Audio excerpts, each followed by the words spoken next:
আল্লাহ রাসূল সাল্লাল্লাহু আলাইহি ওয়াসাল্লামের একটা কথা অমান্য করার জন্য আপনি কি জানেন উহুদের প্রান্তরে 70টা সাহাবীকে জান দিতে হয়েছে, শহীদ হতে হয়েছে।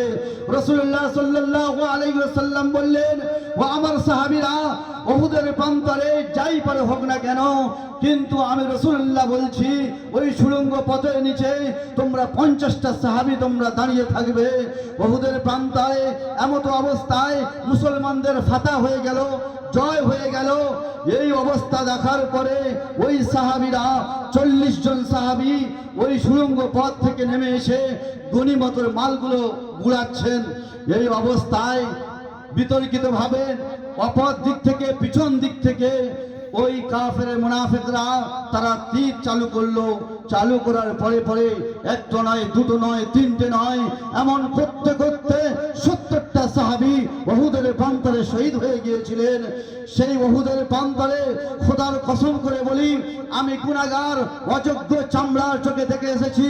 ওই উহুদের পাহাড়ের নিচেই 70টা সাহাবী শুয়ে রয়েছেন, যেমন মায়ের কোলের উপরে, কোলের পাশে বাচ্চারা ঘুমায়।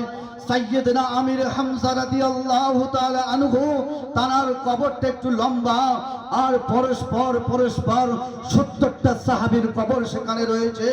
সাইয়েদনা আমির হামজা তাকে এমন ভাবে শহীদ করা হলো, ওই আবু সুফিয়ানের স্ত্রী হিন্দা নামক সেই মেয়েটা, আবু সুফিয়ানের স্ত্রী আপনার রাসূলুল্লাহ সাল্লাল্লাহু আলাইহি ওয়াসাল্লামের চাচা হযরত আমির হামজাকে গুপ্তাঙ্গ কেটে নিয়েছিল, কান কাটা হয়েছিল, চোখ তুলে দেওয়া হয়েছিল, নাক কাটা হয়েছিল, এমন করতে করতে ক্ষত বিক্ষত হয়ে গিয়েছিলেন।